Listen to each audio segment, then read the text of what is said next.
بسم اللہ الرحمن الرحیم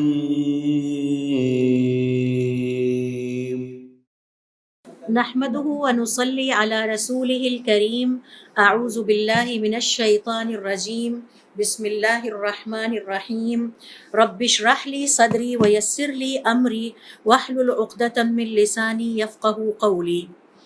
تمام تعریفیں اللہ رب العزت کے لیے ہیں کہ اس نے ہمیں دنیا کی بہترین نعمتیں عطا کی ہیں، اور ہر طرح کی حمد و ثنا صرف اللہ رب العزت ہی کے لیے ہے، اور ان نعمتوں میں سے عظیم ترین نعمت اس نے ہمیں ہدایت کی نعمت عطا کی ہے۔ حضور اکرم صلی اللہ علیہ وسلم کا امتی بنایا ہے، اور قرآن کریم کی شکل میں ہمیں ایسا کلام عطا کیا کہ جس کے ذریعے سے ہم اپنی دنیا اور آخرت کو سنوار سکتے ہیں، اور پھر ہمیں ہماری شریعت بھی سکھائی ہے تاکہ ہم اپنی زندگی کو بہترین انداز میں گزار سکیں اور اپنی آخرت کی تعمیر کر سکیں۔ اپنے پچھلے 2 سیشن سے ہم سٹڈی کر رہے ہیں کہ وہ کون سے خوش قسمت لوگ ہیں جو دنیا کی زندگی میں ایسے نیک عمل کر کے جاتے ہیں کہ جن کے لیے ہماری شریعت میں یہ خوشخبری سنائی گئی ہے کہ ان کے لیے جنت واجب ہو جاتی ہے۔ تو آج ہم اسی سیشن کو آگے کنٹینیو کرتے ہیں۔ اگلا نیک عمل جو کہ آج ہم سیکھیں گے وہ ہے حج مبرور۔ حج مبرور وہ نیک عمل ہے کہ جس کے کرنے والے کے لیے خوشخبری ہے کہ اس کے لیے جنت واجب ہو جاتی ہے۔ اور آئیے اس حوالے سے بہت ساری احادیث ہیں، لیکن صرف ایک حدیث آپ سے شیئر کرتی ہوں کہ حضور اکرم صلی اللہ علیہ وسلم فرماتے ہیں الحج المبرور لیس لہ جزاء الا الجنہ۔ حج مبرور کا ایک ہی بدلہ ہے اور وہ ہے جنت۔ تو علماء کرام کا یہ کہنا ہے کہ آپ صلی اللہ علیہ وسلم کا یہ فرمانا کہ حج مبرور یہ اور اس کا بدلہ صرف جنت ہے، یہ جنت کے واجب ہو جانے کی خوشخبری ہے۔ اور پھر قالو صحابہ کرام رضوان اللہ علیہم اجمعین نے یہ سوال کیا یا نبی اللہ، اے اللہ کے نبی، مل حج المبرور، حج مبرور کیا ہے؟ آپ صلی اللہ علیہ وسلم نے فرمایا اطعام الطعامی، کھانا کھلانا، و افشاء السلامی، اور سلام کو عام کرنا۔ اب یہاں حضور اکرم صلی اللہ علیہ وسلم اپنے صحابہ کرام کی تربیت کا ہر لمحے خیال رکھتے تھے اور انہیں بہترین عادتیں سکھانے کی کوشش کرتے تھے تاکہ ایک اچھا اور جسے کہتے ہیں بہترین معاشرہ تشکیل دیا جا سکے۔ اب حج مبرور کے بارے میں آپ صلی اللہ علیہ وسلم فرماتے ہیں کہ حج مبرور وہ حج ہے کہ جس میں اللہ تعالیٰ کی کوئی نافرمانی نہ ہو، شروع سے لے کے آخر تک۔ یہ مسلمان کے لیے ایک چیلنج ہے کہ میں نے ایسا حج کرنا ہے کہ جس میں شروع سے لے کے آخر تک اللہ تعالیٰ کی کوئی نافرمانی نہ ہو۔ اب یہ جو آپ صلی اللہ علیہ وسلم نے جو سوال آپ سے سوال کیا گیا کہ وما برہ، اور اس حج مبرور کی شرط کیا ہے، تو آپ نے فرمایا اطعام الطعامی، کھانا کھلانا، اور پھر آپ نے فرمایا ساتھ میں کہ افشاء السلامی، سلام پھیلانا۔ علماء کرام کا کہنا یہ ہے کہ اس حدیث سے آپ صلی اللہ علیہ وسلم کی مراد یہ ہے کہ مسلمان زکوٰۃ کے علاوہ جو کچھ بھی معاشرے کی فلاح و بہبود کے لیے یا اپنے رشتوں کو سٹرینتھن کرنے کے لیے یا اپنے دوست احباب پر خرچ کرتا ہے، یعنی جو بھی خرچے زکوٰۃ کے بعد وہ کرتا ہے، وہ سارے کے سارے اللہ تعالیٰ کے ہاں اس کے نامہ اعمال میں لکھ لیے جاتے ہیں۔ تو یہاں پر حج مبرور سے مراد یہ ہے کہ حج پر جاتے ہوئے اپنے ساتھ اتنا زاد لے جائیں کہ اگر دوسروں کو اس میں سے کھلانا بھی پڑے اور اس میں شامل بھی کرنا پڑے تو پرابلم نہ ہو، اور آپ اپنے ساتھ دوسروں کو حج کے دوران بھی کھلاتے پلاتے رہیں۔ اور مجھے ایسی بہت ساری خواتین، پچھلے دنوں میں ایک خاتون کو مبارکباد دینے گئی، I think net is not working, ایک خاتون کو میں مبارکباد دینے گئی تو اس نے مجھے بتایا کہ مجھے وہاں دیکھ کر بہت تکلیف ہوتی تھی۔ بعض لوگ حج کے موقع پر اپنے قافلے سے یا اپنے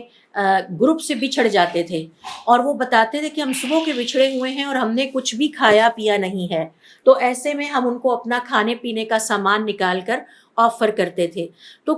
اللہ کی خاطر کسی کو کھانا کھلانا یہ تو آگے پیچھے عام دنوں میں بھی بہت بڑا نیک عمل ہے، لیکن حج کے موقع پر بھی اگر کسی کو ہم اپنے ساتھ کھلاتے پلاتے ہیں اور اس کے ساتھ سلام میں پہل کرتے ہیں تو اس سے اللہ تعالیٰ سے یہ امید کی جا سکتی ہے کہ ہم حج مبرور کے جسے درجے کو پہنچیں گے۔ تو آئی ہوپ کہ یہ حدیث آپ سب لوگوں کو کلیئر ہو گئی ہوگی۔ تو آپ صلی اللہ علیہ وآلہ وسلم کا یہ فرمانا، وعلیکم السلام، آپ صلی اللہ علیہ وآلہ وسلم کا یہ فرمانا کہ جب آپ سے پوچھا گیا کہ حج مبرور کیا ہے، تو آپ صلی اللہ علیہ وآلہ وسلم نے فرمایا کھانا کھلانا اور سلام کو پھیلانا۔ تو حج کے موقع پر اپنے ساتھ دوسروں کی ضرورتوں کا خیال رکھنا یہ اللہ تعالیٰ کو بہت پسند ہے، اور یہ حج کے موقع پر ایثار کا مظاہرہ کرنا ہے۔ مثال کے طور پر آپ حج کر رہے ہیں اور آپ دیکھتے ہیں کہ آپ بیٹھے ہوئے ہیں جبکہ ایک بزرگ خاتون آ کے کھڑی ہو گئی ہیں، تو اب آپ اپنی سیٹ چھوڑ کر اسے بٹھا دیتے ہیں، تو یہ آپ کی طرف سے ایثار کا مظاہرہ ہے، اور اس ایثار کے کرنے کی وجہ سے آپ کے حج مبرور کے درجے میں اب اضافہ ہو گیا ہے۔ اسی طرح سے اگر آپ نے اپنا کھانا کسی کے ساتھ شیئر کر لیا ہے اور آگے بڑھ کے مسلمان ہونے کے ناطے سب کو سلام کرنے میں پہل کرنے کی کوشش کر رہے ہیں، تو اب آپ کے حج کا درجہ بڑھ گیا ہے۔ یہ مطلب ہے حضور اکرم صلی اللہ علیہ وآلہ وسلم کی اس حدیث کا۔ اور حدیث میں ایک دفعہ پھر دہرا دیتی ہوں کہ جابر بن سمرہ کہتے ہیں حضور اکرم صلی اللہ علیہ وآلہ وسلم سے پوچھا گیا، آپ سے سوال کیا گیا کہ حج مبرور کیا ہے، تو آپ صلی اللہ علیہ وآلہ وسلم نے فرمایا کہ حج مبرور کا بدلہ صرف جنت ہے، یعنی یہ وہ نیک عمل ہے کہ جس کے کرنے والے پر جنت واجب ہو جاتی ہے۔ پھر آپ صلی اللہ علیہ وآلہ وسلم سے سوال کیا گیا کہ حج مبرور کیا ہے، آپ نے فرمایا اطعام الطعامی، کھانا کھلانا، و افشاء السلامی، اور سلام پھیلانا۔ تو حج کی حالت میں جب آپ اپنا زاد راہ، اپنا سامان دوسروں کے ساتھ شیئر کرتے ہیں اور ان کو اسسٹ کرتے ہیں اور ان کے ساتھ سلام کر کے تعلق بنانے میں پہل کرتے ہیں اور پورے حج کے دوران دیگر حاجیوں کے کام آتے ہیں، تو اس سے اللہ تعالیٰ سے امید کی جاتی ہے کہ آپ کا حج مبرور کے درجے کو پہنچ جاتا ہے۔ اور حج مبرور وہ نیک عمل ہے، تقریباً یہ 33rd نیک عمل جو ہم سیکھ رہے ہیں کہ جس کے کرنے کے لیے جنت واجب ہو جاتی ہے۔ تو جو لوگ اب ہمارے ساتھ شامل ہو رہے ہیں ان کے ساتھ شیئر کر دوں، السلام علیکم ورحمۃ اللہ وبرکاتہ، کہ ہمارا 3rd سیشن ہے اور ٹاپک یہ ہے وہ نیک عمل جن کے کرنے والوں پر جنت واجب ہو جاتی ہے، یعنی ان کے لیے خوشخبری ہے کہ اب ان کی جنت پکی ہے۔ تو اس میں سے آج 33rd نمبر پر جو نیک عمل ہم نے سیکھا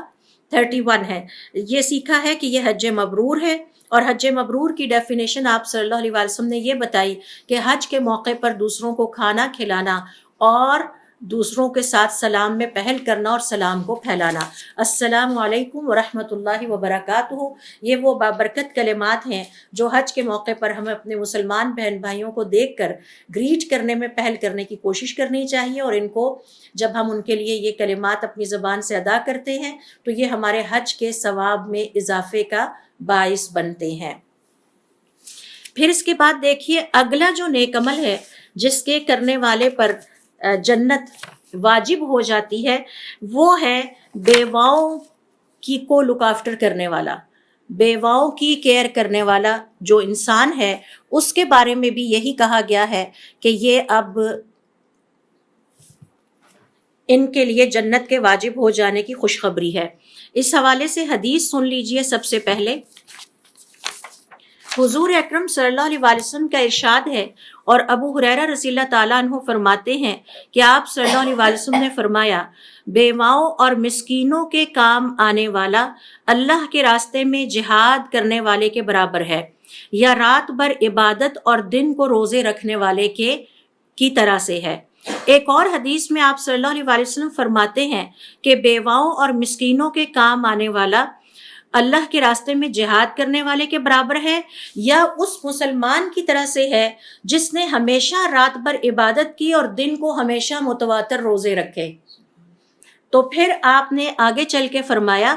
اذا اتق اللہ عز وجل، اگر وہ اللہ تعالیٰ سے ڈرتا رہا، انا وہو فی الجنت کہاتین، تو میں اور وہ جنت میں اس طرح ہوں گے جیسے یہ دو انگلیاں ایک دوسرے کے ساتھ ہیں۔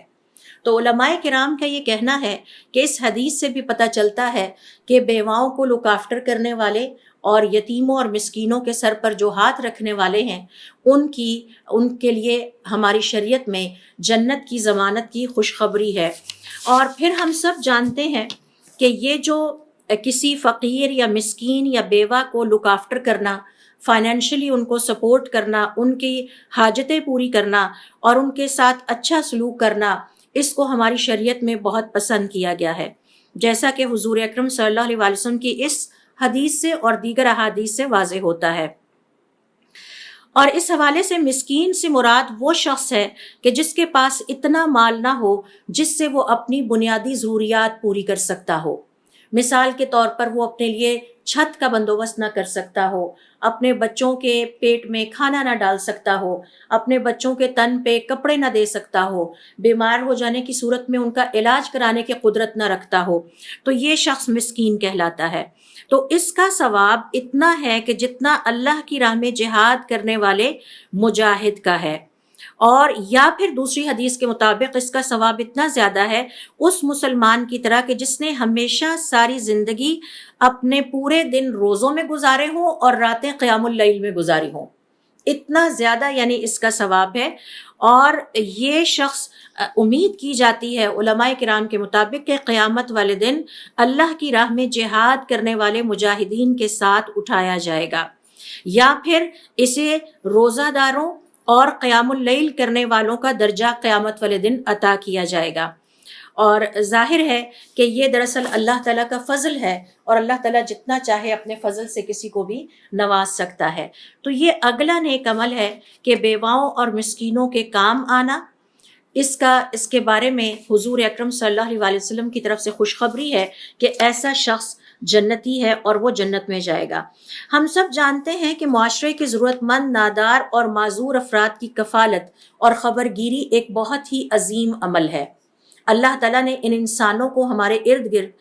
جو پیدا کیا ہے اور ان کو اس طرح کے حالات میں مبتلا کیا ہے، یہ دراصل ہماری آزمائش ہے، ورنہ اللہ تعالیٰ کے خزانے میں کسی بھی قسم کی کوئی کمی نہیں تھی۔ اللہ تعالیٰ چاہتے تو اپنے پاس سے اپنے بندوں کو سب کو نوازتے۔ تو یہ ہمارے لیے ایک بہت بڑی آزمائش ہے۔ جس طرح جہاد اسلامی معاشرے کو کافروں کے شر سے محفوظ رکھتا ہے، اسی طرح ناداروں کی خبرگیری کرنے سے اسلامی معاشرے کو فائدہ پہنچتا ہے اور کلاس کانفلکٹ ڈیولپ نہیں ہوتا، معاشرہ سیکیور ہو جاتا ہے، معاشرے میں اطمینان آتا ہے، غریب یہ محسوس کرتے ہیں کہ وہ امیروں کے قریب ہیں اور امیروں کے لیے ان کے دل میں اچھے جذبات ہوتے ہیں، پھر کلاس کانفلکٹ وہاں پہ ڈیولپ نہیں ہوتا اور اس طرح ایک سوشل انریسٹ کی کیفیت پیدا نہیں ہوتی۔ ناداروں کی خبرگیری اور انہیں کر کے آپ انہیں اسلام کے فوائد سے بھی مستفید کر سکتے ہیں اور اس طرح انہیں اسلام کے قریب بھی لا سکتے ہیں، جیسا کہ عبداللہ ابن مسعود رضی اللہ تعالیٰ عنہ کا طریقہ کار تھا کہ رمضان کے مہینے میں ان کے گھر میں دسترخوان بچ جاتا تھا جہاں پہ مساکین اور نادار افراد آ کے روزہ کھولتے اور وہ انہیں دین کی کوئی ایک اچھی بات بھی سکھا دیتے تھے۔ تو رمضان میں مسلمانوں کے ہاں قرون اولیٰ میں یہ دستور تھا کہ مساجد میں اور گھروں میں دسترخوان لگا دیے جاتے تھے اور وہاں پر نادار اور مساکین آتے اور روزے کھولتے بھی تھے اور روزے رکھتے بھی تھے، یعنی سحری کے وقت بھی یہ ہوتا تھا اور افطاری کے وقت بھی یہ ہوتا تھا، اور پھر ساتھ ساتھ انہیں دین کی بھی کوئی نہ کوئی بات سکھا دیتے تھے۔ مثال کے طور پر کسی کو وضو کرنے کا طریقہ سکھا دیا، یا نماز پڑھنی سکھا دی، یا قرآن کریم کا کچھ حصہ حفظ کرا دیا، کیونکہ یہ وہ نادار افراد ہیں کہ جو اپنا پیٹ بھرنے کے لیے ممکن ہے کہ کئی دن مشقتوں میں گزارتے ہیں اور تعلیم حاصل کرنے اور بالخصوص دین کا علم حاصل کرنے کے لیے ان کے پاس وقت نہیں ہوتا۔ اسی طرح سے بعض حالات میں انسان فقر و فاقہ سے مجبور ہو کر کفر بھی اختیار کر لیتا ہے، تو جب ہم خود اپنے معاشرے کے پسے ہوئے طبقات کا خیال رکھیں گے تو ظاہر ہے کہ ہم انہیں دین کے قریب کریں گے اور وہ دین سے دور نہیں ہوں گے۔ لہٰذا وہ مسلمان جو بغیر دنیاوی مفادات کے لالچ کے محض اللہ کی رضا کے لیے اخلاص کے ساتھ اپنا کمایا ہوا مال کسی بیوہ یا مسکین پر خرچ کرتا ہے، وہ اس اجر و ثواب کا مستحق ٹھہرتا ہے کہ اس کے حق میں جنت واجب ہو جاتی ہے۔ بیوہ عورت کے علاوہ اسی طرح وہ عورت جسے اس کے خاوند نے طلاق دے دی ہو اور اس کا دنیا میں اب کوئی سہارا نہ ہو، وہ بھی اسی حکم میں آتی ہے۔ یعنی ضروری نہیں ہے کہ صرف بیوہ ہی ہو، اگر کسی خاتون کو اس کے شوہر نے طلاق دے دی ہے اور اب اس کا اس دنیا میں کوئی سہارا نہیں ہے اور آپ اسے جانتے ہیں اور آپ اس کے سر پہ ہاتھ رکھتے ہیں، اس کو فائنینشلی اسسٹ کرتے ہیں، تو یہ بھی نیکی اسی حکم میں علماء کرام کا یہ کہنا ہے کہ داخل ہو جاتی ہے۔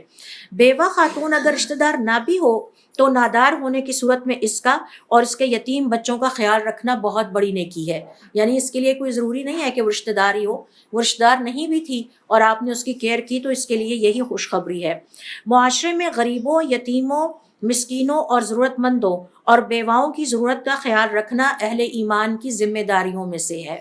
یہ اہل ایمان کی ذمہ داری ہے. جنہیں اللہ تعالیٰ نے عطا کیا ہے ان کا امتحان ہے، اور جنہیں اللہ تعالیٰ نے نہیں عطا کیا ان کا بھی امتحان ہے. تو جنہیں عطا کیا ہے ان کا امتحان ہے کہ کیا وہ اپنے ارد گرد کے لوگوں کی بیسک نیڈز کو پورا کرتے ہیں یا نہیں پورا کرتے. اگر انسان صرف اپنی ہی فکر کرے اور معاشرے کے کمزور افراد کا خیال نہ کرے تو اللہ تعالیٰ زمین و آسمان کی برکتیں روک کر اہل دنیا کو اجتماعی سزا دیتا ہے. پھر وہ معاشرہ سوشل انریسٹ میں چلا جاتا ہے. پھر اس سوسائٹی میں کلاس کانفلکٹ شروع ہو جاتا ہے. پھر وہ آپس میں ایک دوسرے کی گردنیں کاٹنے لگتے ہیں اور پھر وہ ایک دوسرے کو سزائیں دینے لگتے ہیں، انتقام لینے لگتے ہیں. لہٰذا یہ اللہ رب العزت کی طرف سے بے برکتی کی نشانیاں ہیں. برکت اس وقت تک قائم رہتی ہے جب تک کہ وہ لوگ جنہیں اللہ تعالیٰ نے عطا کیا ہے وہ اپنے ساتھ ان لوگوں کا بھی خیال رکھتے رہیں کہ جنہیں اللہ تعالیٰ نے عطا نہیں کیا. تو یہ ہے اس حدیث کی تشریح جو کہ علماء کرام بیان کرتے ہیں، اور یہ ہے وہ نیک عمل کہ جس کے کرنے والے کے لیے جنت کی خوشخبری ہے. اس کے بعد اگلا دیکھیے، اگلا نیک عمل کیا ہے؟ یہ ہے صبر. حضور اکرم صلی اللہ علیہ وآلہ وسلم فرماتے ہیں، اور یہ حضرت ابو ہریرہ رضی اللہ تعالیٰ عنہ نے اس حدیث کو روایت کیا ہے کہ اللہ تعالیٰ فرماتے ہیں میرے اس مومن بندے کا جس کی میں کوئی عزیز چیز دنیا سے اٹھا لوں یعنی اولاد لے جاؤں اور وہ اس پر ثواب کی نیت سے صبر کرے تو اس کا بدلہ میرے یہاں جنت کے سوا کچھ نہیں ہے. یہ ہے ہمارا اگلا نیک عمل جو کہ ہماری شریعت ہمیں سکھاتی ہے کہ اگر کسی سے اس کی کوئی عزیز ترین چیز، مثال کے طور پر کسی کے بچے کا انتقال ہو گیا ہے یا کسی کے والدین میں سے کوئی انتقال کر گیا ہے، بہت عزیز قسم کے رشتے ہیں، یا کوئی اور بھی رشتہ اگر کوئی اللہ تعالیٰ واپس لے لیں اور اس پر صبر کر لیا جائے تو اس صبر کے نتیجے میں اس کے لیے جنت واجب ہو جاتی ہے.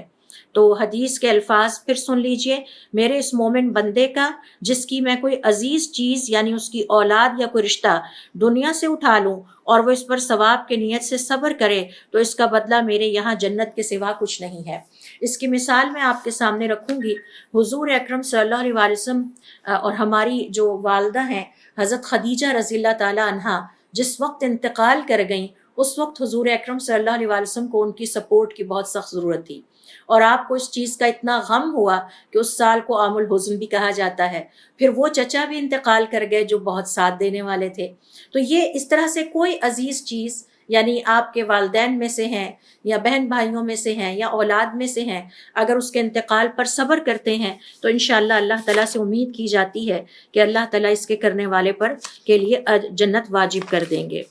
یہی وجہ ہے کہ آپ نے فرمایا کہ اللہ تعالیٰ اگر فرماتے ہیں کہ اگر وہ اس پر ثواب کی نیت سے صبر کر لے تو اس کا بدلہ میرے یہاں جنت کے سوا کچھ نہیں ہے، پھر میں اس کو صرف جنت عطا کروں گا. اگلا نیک عمل دیکھیے، آنکھوں یا بینائی کے ختم ہونے پر صبر کرنا. اگر کسی شخص سے اللہ تعالیٰ اس کی آنکھیں واپس لے لیں، بینائی واپس لے لیں، تو آپ خود سوچئے کہ یہ کتنی بڑی آزمائش ہے اور کتنا بڑا امتحان ہے. تو اس حوالے سے ابو طلال کہتے ہیں کہ میں انس کے پاس تھا، میں نے ان سے سوال کیا کہ تمہاری نگاہیں کب جاتی رہیں، یعنی تمہاری نظر کب ختم ہوئی؟ تو انہوں نے کہا کہ بہت میں چھوٹا تھا جب میری یہ نگاہیں اور میری بینائی ختم ہو گئی تھی. تو انس کہتے ہیں کہ میں نے ان سے کہا کہ حضور اکرم صلی اللہ علیہ وسلم کے پاس ہم بیٹھے ہوئے تھے کہ آپ کے پاس جبرائیل علیہ السلام تشریف لائے، اور انہوں نے سوال کیا، حضور اکرم صلی اللہ علیہ وسلم نے ابن ام مکتوم سے سوال کیا آپ کی نگاہیں کب جاتی رہیں؟ تو انہوں نے جواب دیا کہ میں بہت چھوٹا تھا. تو جبرائیل علیہ السلام نے وہیں سے کہا کہ اللہ تعالیٰ فرما رہے ہیں اسے بتا دیں کہ جب میں کسی سے اس کی نگاہیں لے لیتا ہوں اور وہ اس پر صبر کرتا ہے تو اس کے بدلے میں جنت اس کے حق میں واجب کر دیتا ہوں. تو نگاہوں کا چلا جانا، بینائی کا چلا جانا، آپ سمجھتے ہیں کہ اٹس اے بگ لاس. آپ کا ایک زندگی کا ایک بہت بڑی نعمت ہے جس سے محرومی ہے، اور اس پر اگر کوئی صبر کر لیتا ہے تو یقیناً اس کے لیے جو اللہ تعالیٰ نے بدلہ رکھا ہے وہ جنت ہے. آنکھیں انسان کے محبوب اعضاء میں سے ایک ہیں. علماء کرام اس حدیث کی تشریح میں بیان کرتے ہیں، اور ان کے چلے جانے پر نظر کے چلے جانے پر، بینائی کے چلے جانے پر صبر کرنے کے معنی یہ ہے کہ اللہ تعالیٰ سے ثواب کی امید رکھے اور کسی سے بینائی کے نہ ہونے کا شکوہ نہ کرے۔ جس دن ہم نے اپنی کسی آزمائش کا کسی سے شکوہ کر دیا، اس دن اس کا اجر ختم ہو جاتا ہے۔ یہ شرط ہے اللہ تعالیٰ کی طرف سے۔ تو یہاں پر علماء کرام کا یہ کہنا ہے کہ یہ نیک عمل کہ اگر کسی کی نگاہیں چلی جائیں، نظر ختم ہو جائے اور وہ اس پر ثواب کی نیت سے صبر کر جائے اور اس کی بینائی کے ختم ہونے کا شکوہ بھی کسی سے نہ کرے اور نہ ہی بے چینی اور بے قراری کا اظہار کرے اور صبر کے ساتھ اللہ تعالیٰ کے ہاں ثواب کی نیت بھی رکھے، تو ایسے شخص کے لیے خوشخبری ہے کہ اس کے لیے جنت واجب ہے، اسے جنت ضرور عطا کی جائے گی۔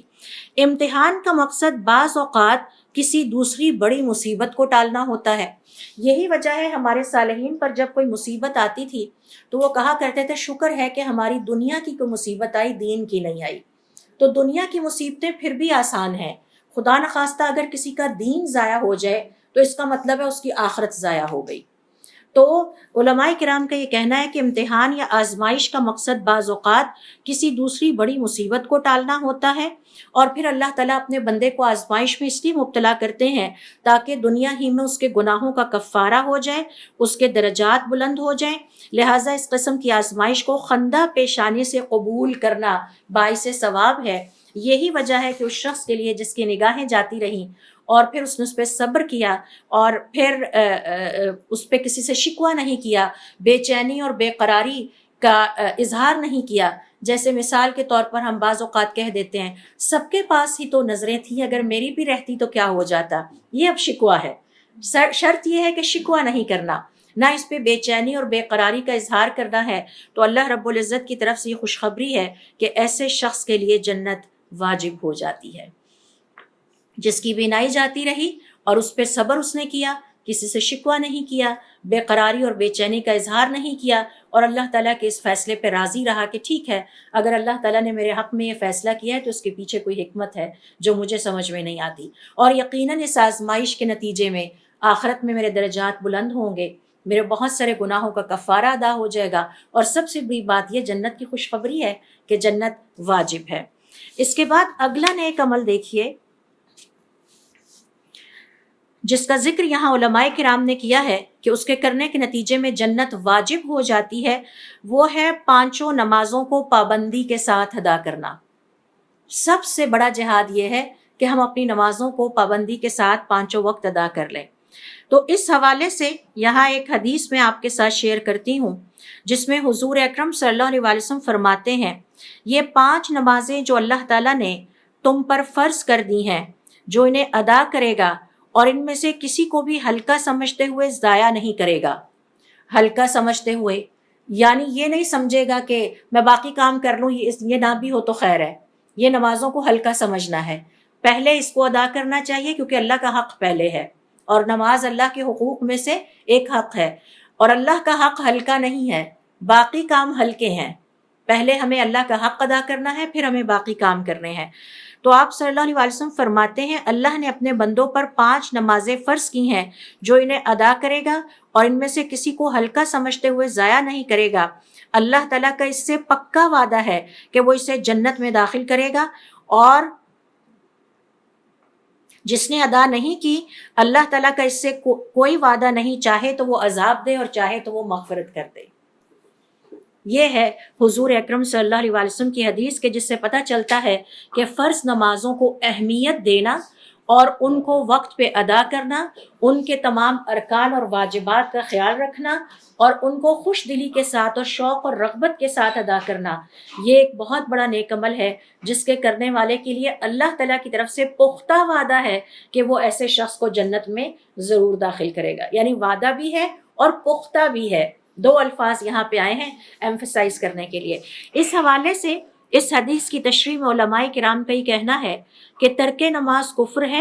ایسا شخص اللہ تعالیٰ کی مشیت میں ہے، چاہے تو اللہ تعالیٰ نماز ترک کرنے والے کو عذاب دے یا چاہے تو مغفرت فرما دے، بہرحال ہم اللہ تعالیٰ کے فیصلے کو چیلنج نہیں کر سکتے۔ 5 نمازیں فرض ہیں، باقی تمام نمازیں نفل ہیں، اور فرض نمازوں کا ثواب نفل نمازوں سے زیادہ ہے۔ یہ غلطی ہمیں کبھی نہیں کرنی کہ ہماری فرض نمازیں تو پوری نہ ہوں اور ہم تہجد پڑھنے کے لیے کھڑے ہو جائیں. دن کو مثال کے طور پر ظہر رہ گئی تھی یا عصر رہ گئی تھی تو ہم یہ سوچیں کہ خیر اب آج عصر رہ گئی تھی کچھ نہیں ہوتا تو اب ہم رات کو تہجد پڑھنے کھڑے ہو جائیں. ترتیب یہ ہے کہ فضیلت میں سب سے پہلے نمبر پر اور اجر و ثواب میں فرض نمازیں ہیں، اس کے بعد دوسرے نمبر پر نفل نمازیں آتی ہیں. پھر اسی طرح سے علماء کرام کا یہ کہنا ہے کمی کرنے سے مراد بعض نمازوں کو ترک کر دینا یا نمازوں کی ادائیگی کے دوران ان میں خشوع و خضوع کا خیال نہ رکھنا ہے. تو کمی کی مختلف شکلیں ہیں. نمازوں میں کمی یا ان کو ہلکا سمجھتے ہوئے ترک کر دینے سے مراد کیا ہے یا کمی کر دینے سے مراد کیا ہے؟ یا تو ان کو ترک ہی کر دے کہ بس فجر کی بہت نماز اہم ہے اور عشاء کی اہم ہے. جیسے میں نے بعض لوگوں کو کہتے ہوئے سنا کہ ہم اہم روزے رکھ لیتے ہیں، تو میں نے پوچھا یہ اہم روزے کون سے ہیں؟ وہ جو آخری عشرہ ہوتا ہے ہم وہ رمضان کے روزے رکھ لیتے ہیں. تو ایسا نہیں ہے. جو فرض نمازیں ہیں، جو فرض عبادتیں ہیں، وہ پوری کی پوری ہمارے اوپر فرض ہیں. تو پوری نمازیں پڑھنا اور ان میں کسی قسم کی دوسری کمی کی شکل یہ ہے کہ ان میں خشوع و خضوع کی کمی ہو، دھیان سے نہیں پڑھی گئی. پتہ ہے ہمیں کہ یہ نماز ہے، اس کی اہمیت بہت زیادہ ہے، لیکن پڑھتے ہوئے دماغ کہیں اور تھا. تو اس طرح کی جو کیفیت ہے وہ بھی نماز کے اجر و ثواب کو کم کرتی ہے. کیونکہ حضور اکرم صلی اللہ علیہ وسلم اپنے ایک اور حدیث میں فرماتے ہیں کہ نماز میں سے تمہارا اتنا ہی حصہ ہے جس کو تم نے سمجھ کے پڑھا. جتنا ہم سمجھ کے پڑھتے ہیں اتنا حصے کا ہمیں ثواب مل جاتا ہے. باقی تو یہ نماز میں کمی کی ایک اور شکل ہے. نماز کو اہمیت نہ دینا یا اس حوالے سے کسی قسم کی کوتاہی کا ارتکاب مغفرت سے محرومی اور جنت سے محرومی کا باعث بن سکتا ہے. تو یہ بہت خطرناک رزق ہے. ایک مسلمان کو یہ رزق اپنی زندگی میں نہیں لینا چاہیے. بے نماز عذاب کا مستحق ہوگا. یہ آپ صلی اللہ علیہ وسلم کی احادیث کے مطابق اور قرآن کریم کی آیات کے مطابق ہے. جیسے ایک آیت ہے کہ جب جہنمیوں کو ڈالا جائے گا تو جہنم کے داروغے پوچھیں گے کہ آپ لوگوں نے ایسا کون سا عمل کیا کہ آج جہنم میں پہنچ گئے؟ تو وہ آگے سے جواب دیں گے لم نکو من المصلین، ہم نمازیں نہیں پڑھا کرتے تھے. تو اللہ تعالی ہمیں ہمت اور توفیق دے کہ ہم خود بھی نمازوں کی پابندی کریں اور اپنے آنے والی نسلوں کو، اپنے بچوں کو بھی نمازوں کے پابند بنائیں. اس کے بعد دیکھیے اگلا نیک عمل جس کا ذکر یہاں پر آتا ہے کہ جس کے کرنے والے پر جنت واجب ہے، وہ ہے مجاہدین. ابو ہریرہ کہتے ہیں کہ حضور اکرم صلی اللہ علیہ وسلم کا ارشاد ہے جس کسی نے اللہ تعالیٰ کی راہ میں جہاد کیا یا جہاد کے لیے وہ نکلا، اللہ تعالیٰ اس شخص کے لیے جنت کا ضامن ہے جو اللہ کی راہ میں جہاد کے لیے نکلتا ہے. اللہ تعالیٰ کی طرف سے ضمانت یہ ہے کہ یا تو وہ اسے جنت میں داخل کر دے گا اگر وہ شہید ہو جاتا ہے، اور اگر زندہ بچ جاتا ہے تو مال غنیمت کے ساتھ اسی گھر میں اور اجر و ثواب کے ساتھ واپس لوٹ آئے گا. تو یہ ایک اور نیک عمل ہے کہ جس کے کرنے والے کے لیے جنت واجب ہو جاتی ہے. پھر اگلا نیک عمل جس کے کرنے والے پر جنت واجب ہو جاتی ہے وہ ہے بیماری. بیماری اگر اللہ تعالیٰ کی طرف سے آ جاتی ہے، اور ہمیشہ اللہ تعالیٰ سے عفو و عافیت کی جو ہے وہ دعا کرنی چاہیے کہ اللہ تعالیٰ کسی بھی آزمائش میں نہ ڈالے. ہم بہت ہی کمزور انسان ہیں اور ہمارے اندر اتنا حوصلہ نہیں ہے کہ ہم کسی آزمائش کو برداشت کر سکیں. تو اللہ سے دعا یہی کرنی چاہیے کہ اللہ تعالیٰ ہمیں عافیت سے رکھے. لیکن اگر بیماری آ جائے تو پھر اس حوالے سے حدیث سے ہمیں کیا رہنمائی ملتی ہے؟ عطا ابن یسار کہتے ہیں کہ حضور اکرم صلی اللہ علیہ وسلم نے فرمایا کہ اللہ رب العزت جب کسی بندے کو بیماری میں مبتلا کرتے ہیں تو اپنی طرف سے 2 فرشتوں کو روانہ کرتے ہیں. یعنی بندہ بیمار ہوتا ہے تو اللہ تعالیٰ اپنی طرف سے 2 فرشتوں کو روانہ کرتے ہیں اور فرشتوں سے کہتے ہیں جا کے دیکھو میرا بندہ اپنے پاس عیادت کے لیے آنے والوں کو کیا کہتا ہے. تو گویا اس کا ٹیسٹ لیتے ہیں کہ ذرا یہ فرشتے دیکھ کے آئیں کہ یہ جو میرا بندہ بیمار ہے اور میرے حکم سے بیمار ہوا ہے، ذرا دیکھتے ہیں کہ یہ اپنے پاس عیادت کے لیے آنے والوں کو کیا کہتا ہے. فَإِنْ هُوَ إِذْ جَاءُوهُ حَمِدَ اللَّهُ. اب اگر وہ فرشتے آتے ہیں اور وہ بیماری میں بھی الحمدللہ الحمدللہ کہہ رہا ہے،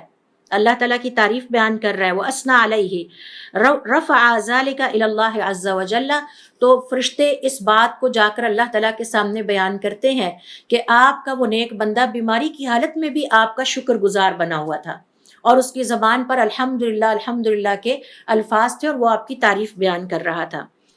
فَيَقُولُ. تو اللہ تعالیٰ ان فرشتوں سے فرماتے ہیں میرے اس بندے کے لیے خوشخبری ہے کہ اگر وہ اس بیماری میں اس دنیا سے انتقال کر گیا تو میں اسے جنت میں داخل کروں گا،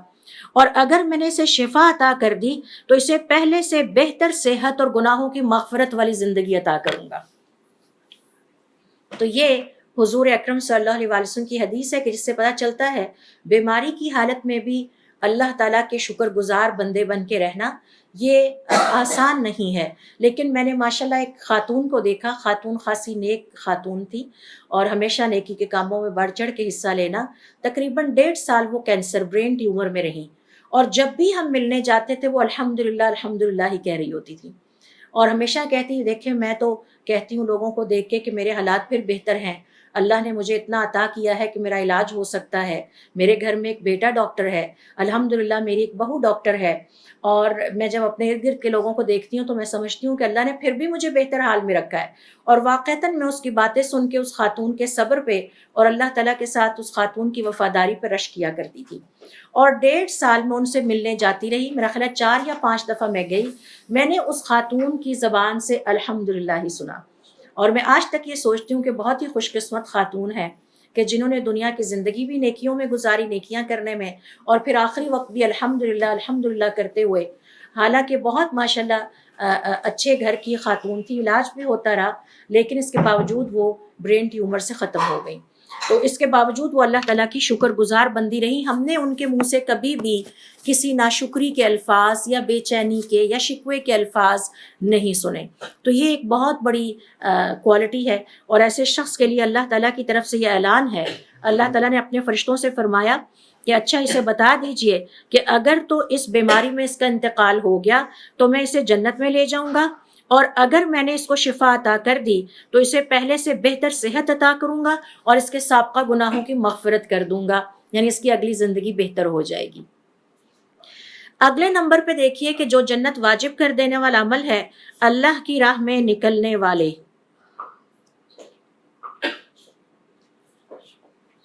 اللہ کی راہ میں نکلنے والے یعنی اس سے مراد یہاں پر مجاہدین ہیں،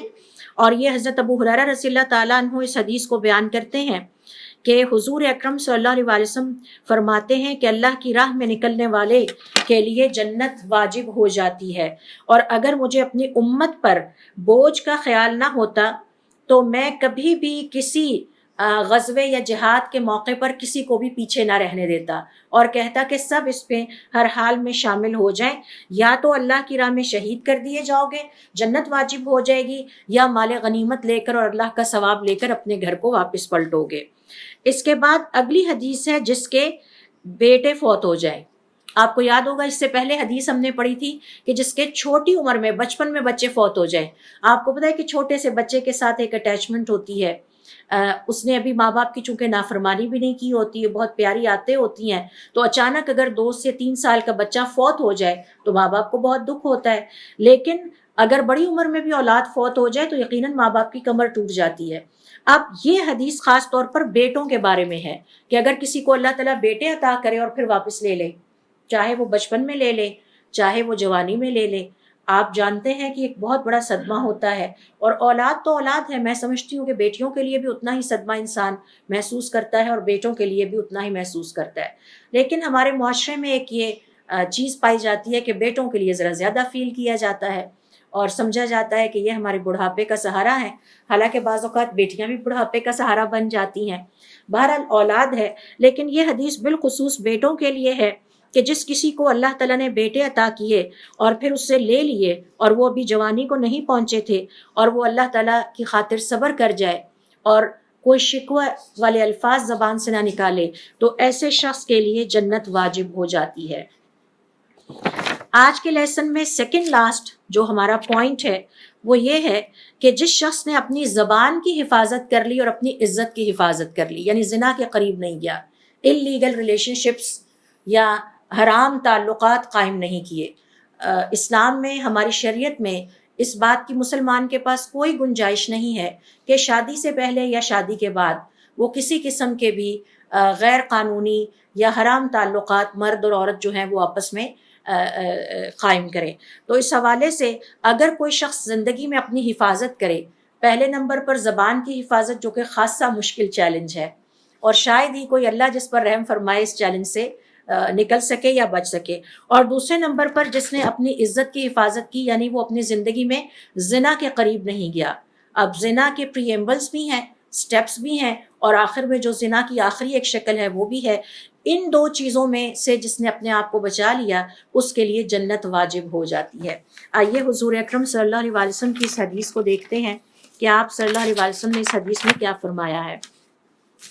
جابر بن عبداللہ کہتے ہیں کہ حضور اکرم صلی اللہ علیہ وآلہ وسلم کا ارشاد ہے کہ جس کسی نے مجھے ان دو جبڑوں کے درمیان یعنی زبان اور دونوں ٹانگوں کے درمیان یعنی جس نے اپنی شرمگاہ کی حفاظت کی ضمانت دی اس کے لیے جنت واجب ہو جاتی ہے۔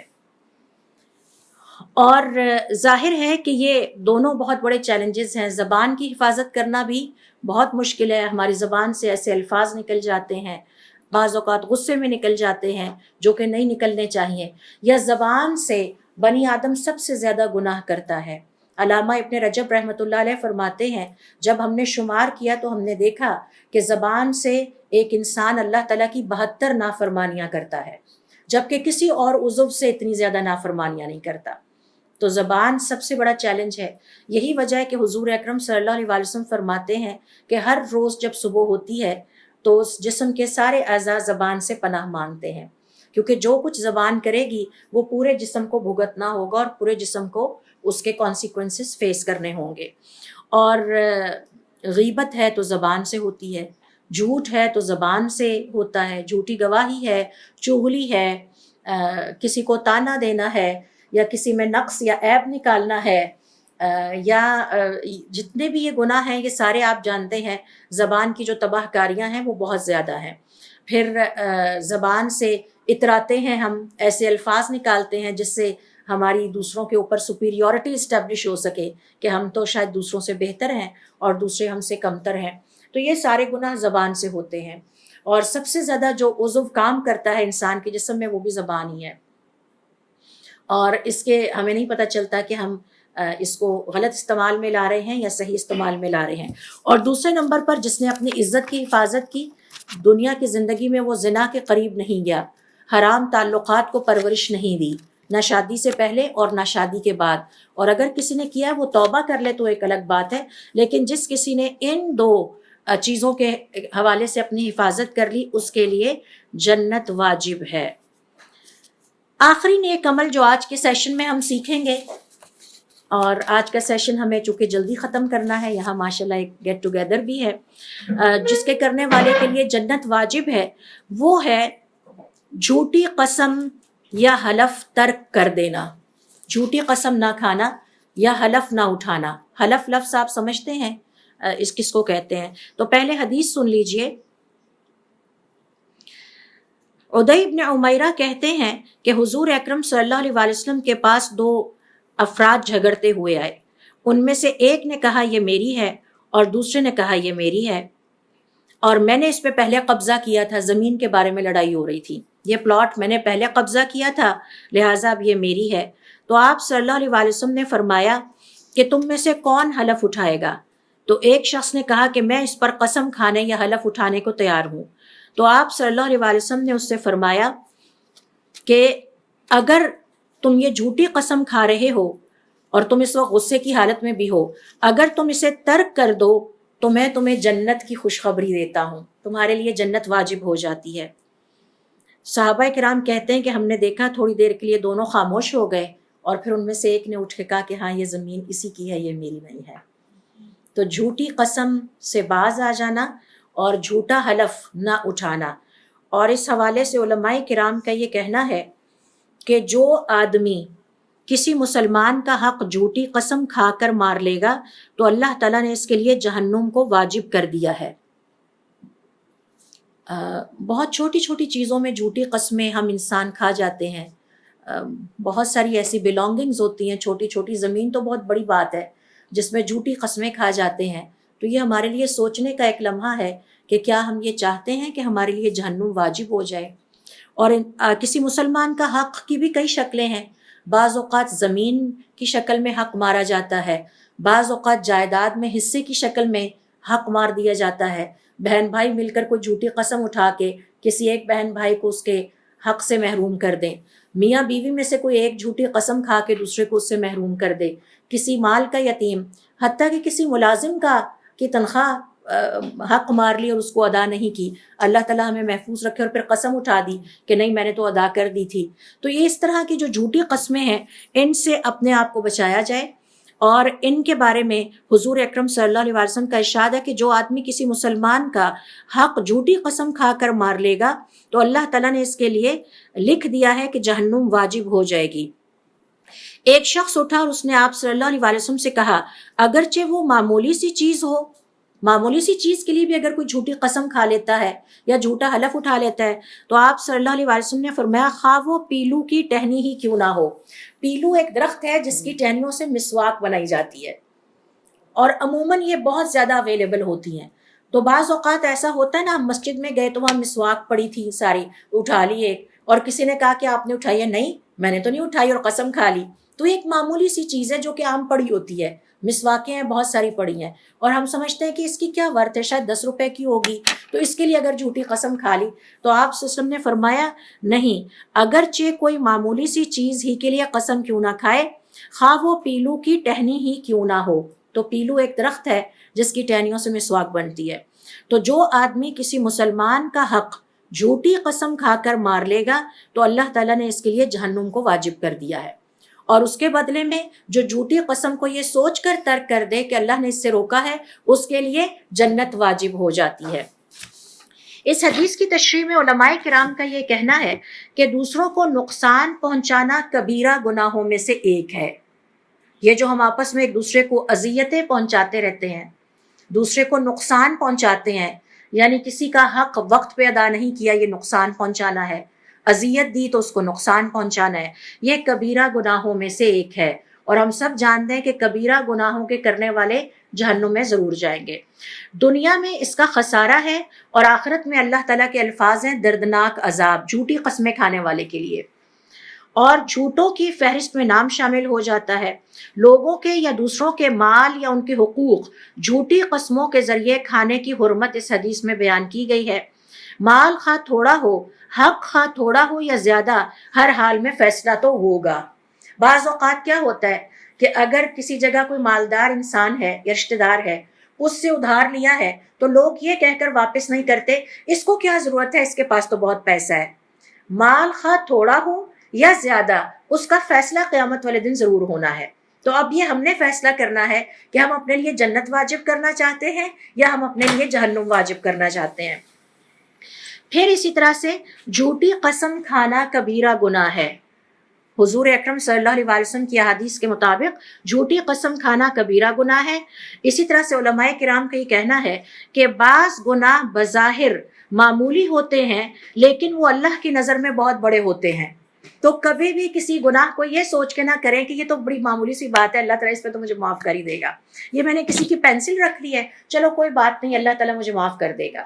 مال غنیمت کے موقع پر آپ صلی اللہ علیہ وسلم نے فرمایا حتیٰ کہ ایک دھاگا بھی اگر تم نے کسی کا اٹھا لیا، جو چیز میری نہیں ہے وہ میری نہیں ہے، چاہے وہ ایک معمولی سی پینسل ہو یا وہ سونے کا ایک پہاڑ ہی کیوں نہ ہو۔ تو یہ بات ہمیں یاد رکھنی چاہیے کہ بعض اوقات گناہ بظاہر ہمیں معمولی محسوس ہوتے ہیں لیکن وہ اللہ تعالیٰ کی نظر میں بہت بڑے ہوتے ہیں، اس لیے ہر چھوٹے گناہ سے بھی بچنا چاہیے، ہر چھوٹے گناہ سے بھی اپنے آپ کو بچا کے رکھنا چاہیے۔ اللہ کے نام سے خاص طور پر جھوٹا حلف اٹھانا یا جھوٹی قسم کھانا کبیرہ گناہ ہے۔ اللہ کے نام سے نہ تو جھوٹا حلف اٹھایا جائے نہ جھوٹی قسم کھائی جائے، یہ کبیرہ گناہوں میں آتا ہے۔ تو یہ ہے وہ آخری پوائنٹ جو آج کے سیشن میں ہم نے سیکھنا تھا، اور اس سیشن کو اب ہم وائنڈ اپ کرتے ہیں اس دعا کے ساتھ کہ اللہ تعالیٰ ہمیں زندگی میں توفیق عطا فرمائے کہ ہم اپنے دین کو سیکھنے کے لیے وقت نکالیں، اس پر عمل کرنے کی توفیق عطا فرمائے، اور اس پیغام کو اپنے پیاروں تک اور دوسروں تک پہنچانے کی توفیق عطا فرمائے، اور ہمیں یہ بھی توفیق عطا فرمائے کہ ہم اپنی زندگی میں چند ایسی نیکیاں کر جائیں کہ جن کے کرنے پر اللہ تعالیٰ کی طرف سے جنت کے واجب ہو جانے کی خوشخبری ہے، اور اللہ تعالیٰ ہماری ان نیکیوں کو قبول بھی فرما لیں۔ سبحانک اللہم و بحمدک، اشہد ان لا الہ الا انت، استغفرک و اتوب الیک۔